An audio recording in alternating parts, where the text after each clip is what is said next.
The way people take care of their homes and their yards is really on another level in the South. And I think that translates to the interiors as well. Welcome to the On the Wall podcast, where we engage in conversations with artists, designers, enthusiasts, and visionaries who shape the world of interiors. Today's guest is Kevin O'Gara, the founder and creative director of Kevin Francis Design. We learn about his new Regency style, the design of the South, and an event he's participating in called To Live and Design, in partnership with Modern Luxury Interiors Southeast and the Atlanta Decorative Arts Center. If you enjoy these conversations, please subscribe, leave a rating, leave a review, and share this podcast with a friend.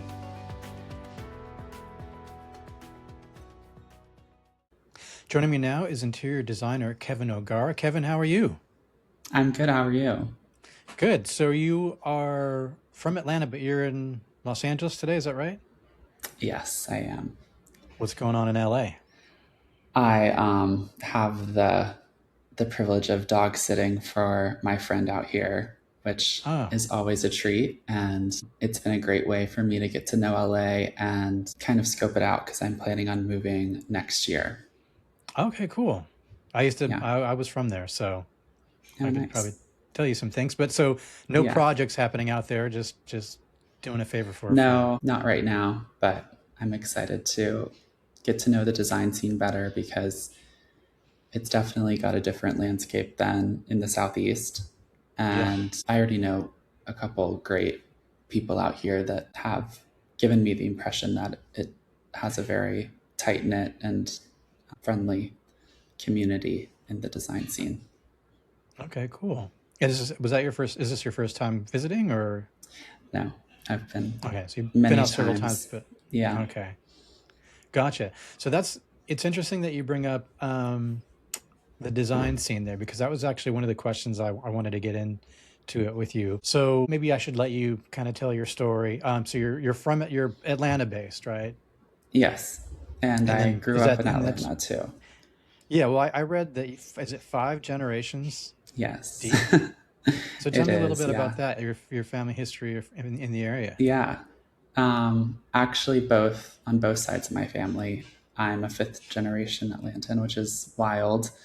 And that is crazy. So how many years? Do you know what year that goes back to exactly? 5 generations. I'm not exactly sure. I just know. I know my great-grandparents on both sides were there, and just even hearing about it from my grandparents, it was always a treat to hear about how Atlanta was when they were growing up. And it really was just a small town back then. But my grandmother always had really funny anecdotes about growing up in Atlanta. And for instance, Coca-Cola, which is a Atlanta company, they had a delivery truck that would go straight to residential homes. So Coca-Cola would drop off at my grandmother's house when she was growing up, which is how crazy, which is funny to think about. Yeah.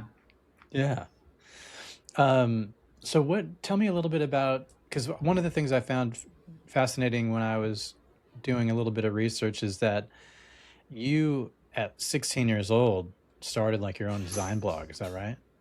Yes. So and I was actually 15. You're 15. Because, a lot of people don't maybe get the design bug until they maybe start living in their own homes or, that kind of thing. You at a very young age were already had the design, the design's desire in you. Was that something that was just in the home, or was it just something that you were, drawn to, like distinct from your family, or? I think a combination. I definitely was among my siblings the most design focused, but we have a very strong creative gene in the family. My older sister, who's now in med school, funnily enough, is a fine artist and went to school for fine art and did a double major in fine art and biology. And my little sister danced ballet from 5 years old all the way through college. So we definitely got a lot of creativity from our parents. They don't Okay. do, their jobs aren't creative, but they both are very creative people and always interested in art, and took us to a lot of museums. And I definitely get a lot of my eye from my mom. She's always been a Mhm. sounding board and has always kind of been my sidekick on design projects. And I've worked with her on her own house and previous homes so many Even times over now, the like years. even now, Mhm. she's you're consulting with her, and Not as much anymore. I think when I was really first getting to design and starting to do my own projects, she was always a sounding board because I really, I hadn't built up my confidence in my Mhm. eye and my perspective. And so over time, that's definitely my confidence as a designer has grown a lot. So I don't need as much reassurance when I'm taking a design risk, but she was definitely a really important and amazing part of my design journey because I was able to really have her as a sounding board for so many years. that's really special. On the Wall is brought to you by Milton and King, your trusted partner for luxury crafted wall coverings. Milton and King's trade program is designed to make your creative process seamless, offering exclusive trade-only benefits such as complimentary samples, early access to new collections, and professional pricing structured to enhance your business success. To assist with your projects, you'll have the flexibility to create your own custom swatchbook, tailored specifically to your design needs. With dedicated customer support every step of the way, our trade program is here to elevate your design vision and simplify your journey from inspiration to installation. Ready to join a partner who understands your craft? Visit miltonandking.com to apply for your trade account today. Milton and King, your vision, our craftsmanship. So you must have also had, aside from design, did you have like a love of writing? Because what makes somebody who's 15, 16 go, not only do I love design, but I want to blog about it? Well, I was on Pinterest and Tumblr before I started my blog, which is really what exposed me to those really early design bloggers and websites where people were taking their own photos, doing, graphic design, writing all in one place that Mm-hmm. was all their own. And for many years, I was on these sites like Pinterest where I was curating people's content and other people's images. And I've always had a love for photography. And so it seemed like the natural next step was I've been curating other people's images. I'd love to try to take my own and make a space where I can share my own original projects and then see where that takes me. Now that blog was called Thou Swell, right? Yes. Yeah. And you've since sold that. Yes. I had the opportunity to sell it in 2021. And it was at a time where my design studio was starting to build some momentum. And so I had kind of two brands I was managing and two websites, and I wanted to bring everything under one roof. But I had, half a decade of content on this website that was hard for me to manage continuously. And so I took most of my really original projects and original content and migrated it over to my studio website. And that has its own blog now called The Francis Files, but then sold Thou Swell to a media company. Now you attended Cornell University, I read, Mhm. in New York. And this sort of gets into the question I actually originally wanted to ask was, you're visiting in LA and you're checking out the design landscape there and learning about the community there. And then that you were mentioning how it's different than Hmm. Atlanta and the South. And I was just wondering, like, were you aware of those differences kind of like living and growing up in Atlanta, or did it take going to Cornell and going away or going to other Hmm. places to actually see where you were? Because I know a lot of times when you grow up in a spot, you don't necessarily appreciate everything around you because it's just what you're familiar Oh, with and what you absolutely. already know. Yeah, So did you sort of understand what the design style was there in the South, in Atlanta, before you actually were able to get away, or did you not see that until you traveled a bit?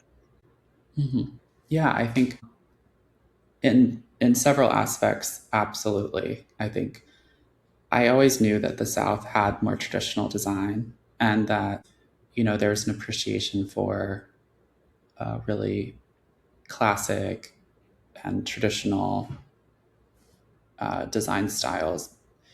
But the piece that I didn't really that I took for granted when I went to other places was the care in which people take care of their homes in the South definitely has its own culture and its own level, its own standards.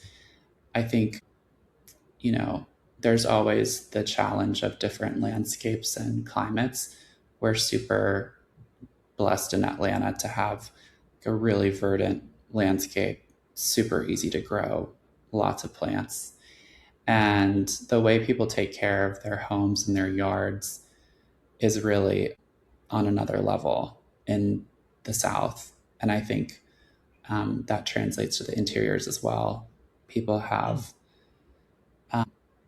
perhaps uh, more of a, there's more of a tradition of taking care of your home, but also there's a lot more kind of passed down heirlooms and pieces that people hold on Antiques, like? to.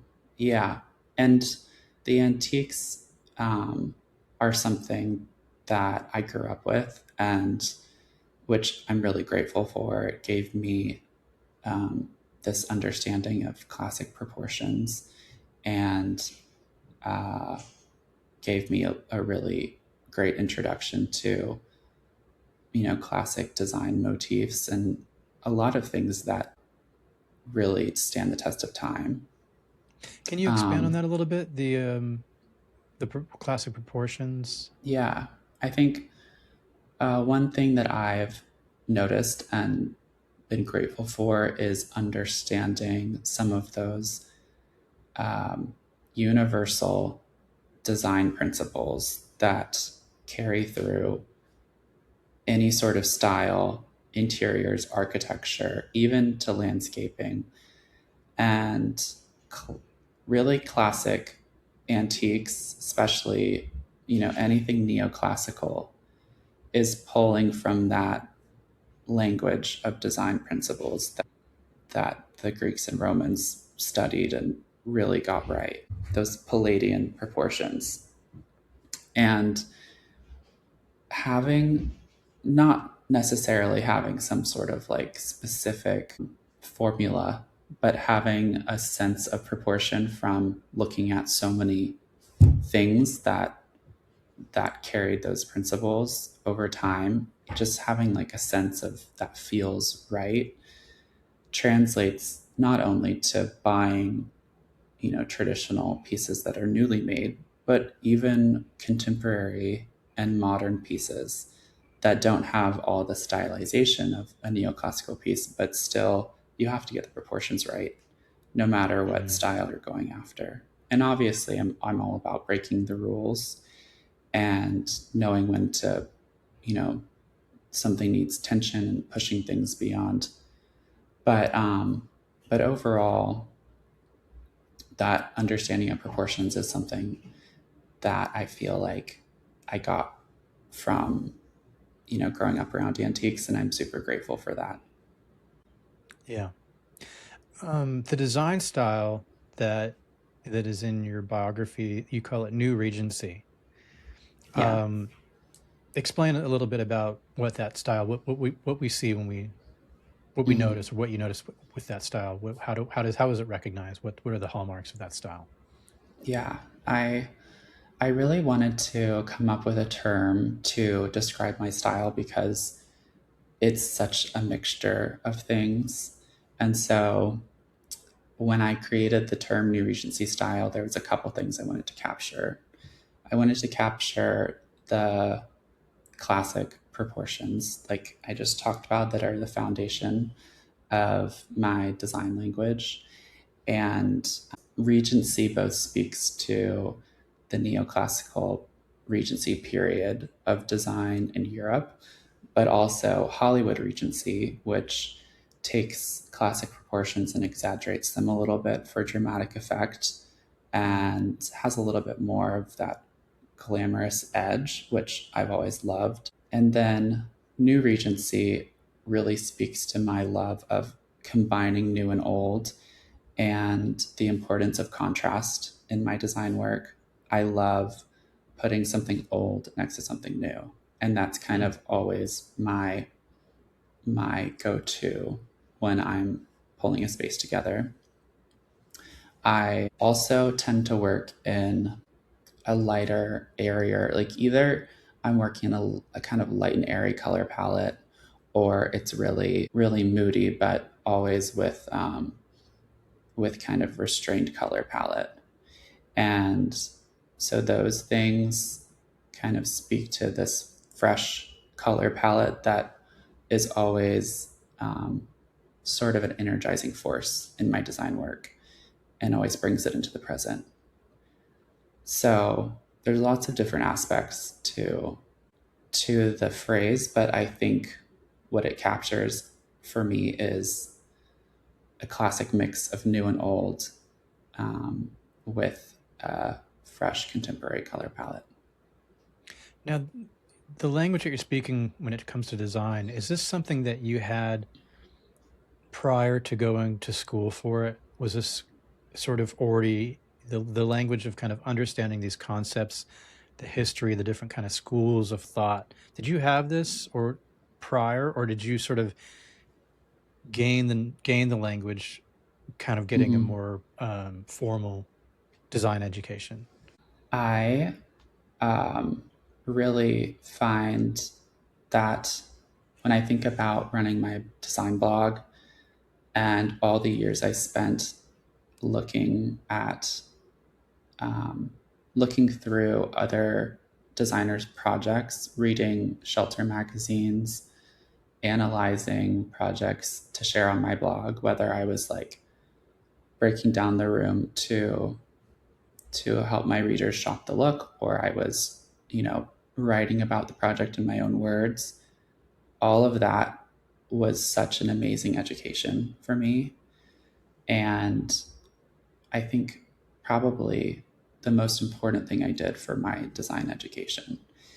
And I'll be honest, the program I went into at Cornell it's called Design and Environmental Analysis.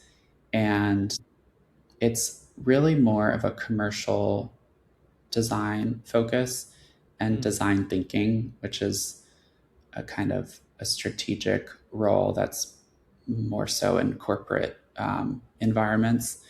So I went into the program not really understanding that there wasn't going to be as much of a residential focus. And I ended up transferring to the hotel school at Cornell, which is their hospitality and business program. And the business courses to me were the most helpful in terms of applying the learning to my life and my work. But I left Cornell after junior year because I was being pulled in a lot of directions with my work. I was going home pretty frequently to work on my projects there. And also, Cornell was a really challenging environment, just geographically and culturally. And so I really, I really credit my design education with the research that I did running my blog and also the internships I've done over the years, because I think it's really hard to match the learning that you do hands on when you're doing something as involved and specific as design work. And whether it's the design work itself or running a studio, I don't think any school um, has really been able to keep up with how studios are run. And it's kind of a black box that I know a lot of podcasts and newer publications have been able to open up a little bit in how designers run their studios. But I think really, typically, it's been like a really hard thing for people to figure out unless they work under someone. You mean like in terms of like running the actual business of design? Yeah. Yeah. Right.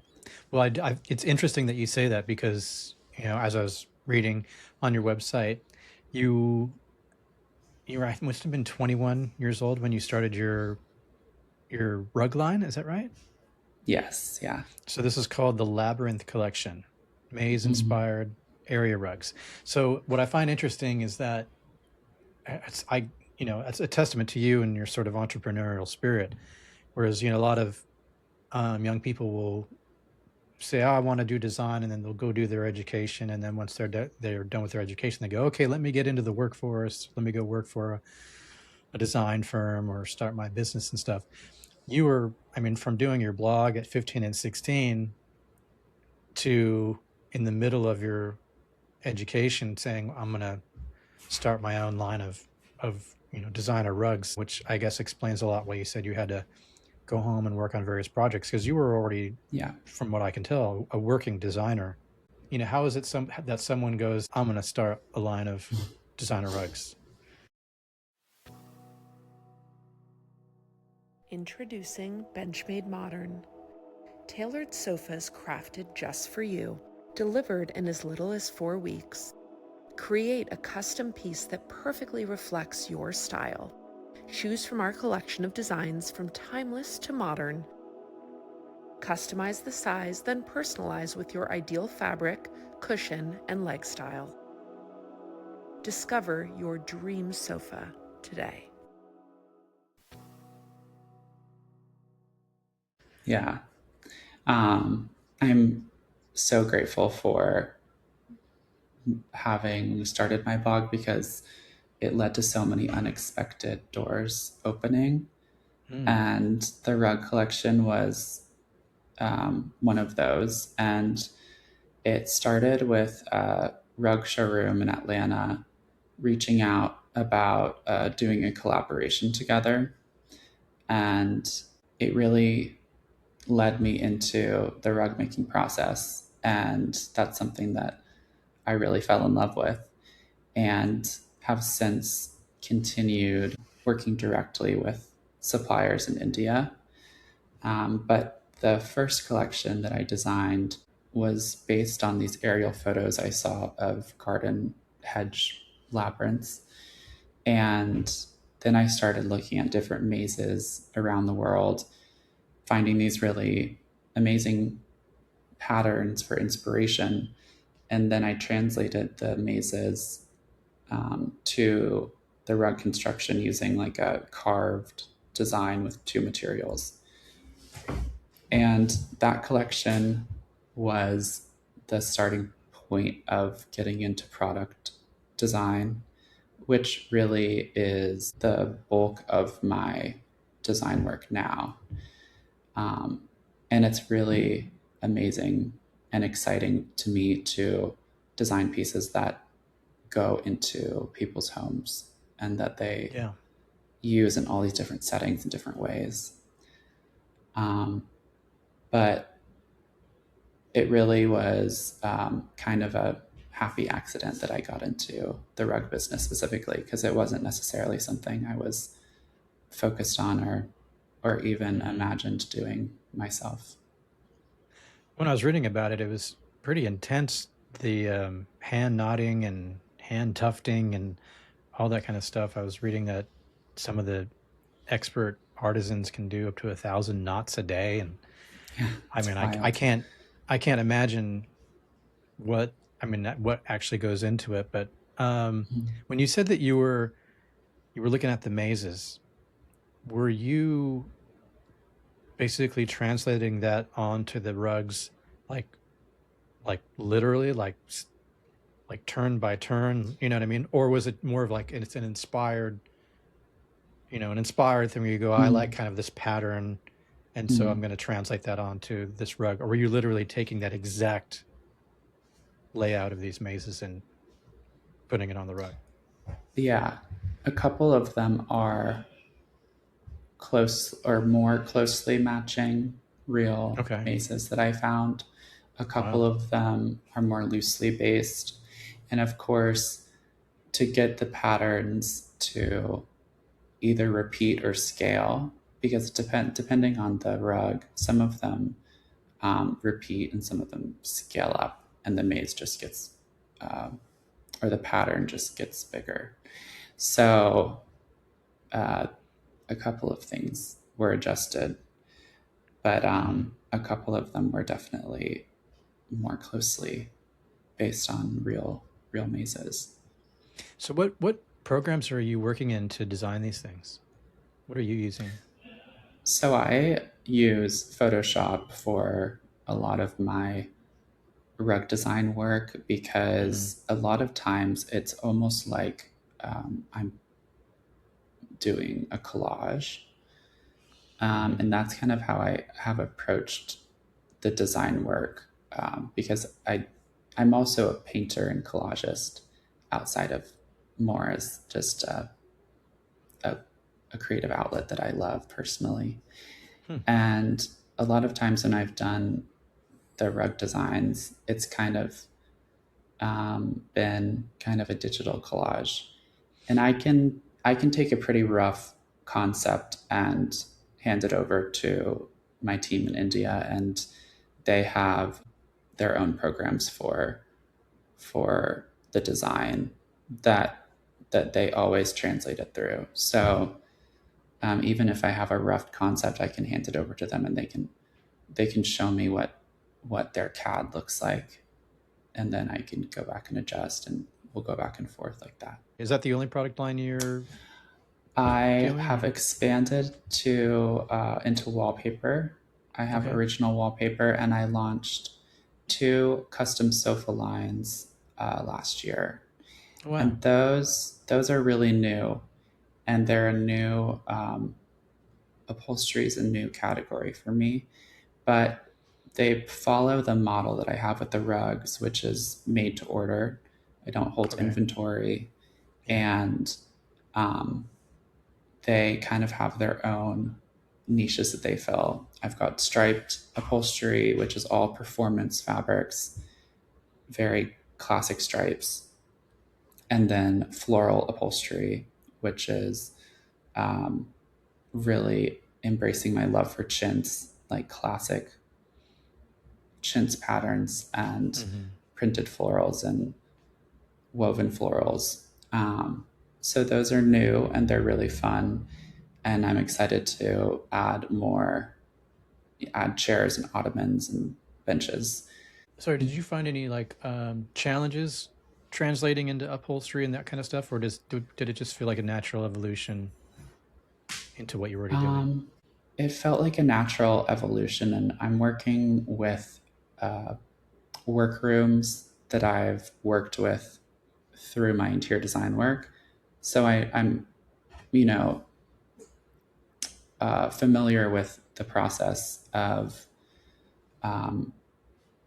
of how they work, and also it's almost it's almost simpler than the rugs in some ways because I'm handing it off to a workroom that requires a lot less oversight than my rug suppliers. Hmm. Um, and there's a lot less construction details that, the rugs, especially because I do custom work with them too, the material, the dyes, and the process itself does require some oversight. And it's difficult working, um, you know, across a ocean from the workshops in India, translating the ideas and making sure they've got the control samples, and stuff always goes unexpected things always pop up there. With the upholstery, it's all American workrooms, so it's a little closer to home, a little bit more reliable, and there's a level of familiarity there. So it sounds like it's overall a bit easier for you to manage and handle. And A little bit. It's definitely a high ticket item, and so there's pressure there to get it right because you can't return it. But the fabrics that I've sourced are really beautiful, and it was just fun to get into another textile realm because I really love fabrics, and it's my favorite part of design work. now, are all these this product line and the rugs and stuff, is that all available direct to you, or are you going through certain outlets or providers, or how is that? How does that work? Everything is under the Kevin Francis Design umbrella. So my rugs, wallpaper, um, are on my studio website, Kevin Francis Design. The floral upholstery is under Marigold Furniture, and the striped upholstery is under Striped Sofa Co. So those have their own little worlds, and then everything else, which falls under my New Regency umbrella, is directly under Kevin Francis. And then I'm also working on a line of neutral rugs with really premium materials like cashmere and alpaca, and that will be under a new brand that'll be an extension of my rugs line because it just happened to be that my rugs ended up very colorful. And I love color and I love working with color. But I know that there's a huge market for neutrals. And so I wanted to do neutrals, but do them differently with these materials. So they'll live under their own brand. Yeah, I saw that you were using New Zealand wool for some of them as well. Are there differences in terms of how that absorbs dyes, and in terms of using alpaca and some of these other sources? The differences in the wool is something that I learned in the process. It turns out that there are many different types of wool, and they do take dyes differently because they have a different base color. Whether it's a more pure white or not, they're going to obviously take the dyes much differently. So New Zealand wool, besides having like a longer thread, it also has a more pure, brighter base color, so it takes color much better, which have been important to my rugs. What are your thoughts on the use of wallpaper? I know you said you now have your own line. Are there any sort of I don't know, I guess sort of go-to styles, designs, or even substrates that kind of excite you in what you bring to a space? I am a huge wallpaper lover. I mean, my friends have made fun of me for using so much wallpaper because it's kind of a go-to for me, especially since um, oftentimes I'm addressing spaces without changing the architecture. And wallpaper is such an amazing way to add character to a room without having to renovate it. And I definitely lean towards the either a really classic pattern like a gingham that's going to look like a fabric, or I'm going floral and doing something that either has a lot of leaves or leaves and flowers, birds and flowers. All of that I think creates such a transportive feel to a room, and it's always going to be a go-to for me. Yeah, that's great. I want to pivot a little bit here because you have an event coming up. It's involving the well, people commonly refer to it as ADAC, but that's the Atlanta Decorative Arts Center down in Atlanta. Yes. Um, Yeah. can you tell us a little bit? What is this event? I know there's lots of designers featured, but it has something to do with design and food and all that kind of stuff. Can you tell us a little bit about the event Yeah. itself and what your involvement is? Yeah. It's a really fun event that they do every year where they bring together a group of designers, and each designer creates basically a dining room vignette that both is, photographed and shared as a mini design project, and then it's enjoyed during the dinner that they serve for a night where they, bring in a chef, do a full tasting menu, and everyone is seated at a beautiful table that's, been fully realized, the table and its surrounding, um, in its own little vignette. And so, is it? I didn't realize it was every year. So it's every year, so is it put on behalf of ADAC, or what is sort It's of like the, I don't know. I guess what is the reason for the event? Is it just an mhm. appreciation of art and culture and that kind of thing, or what's sort of the kind of, I guess, Yeah, guiding purpose of it?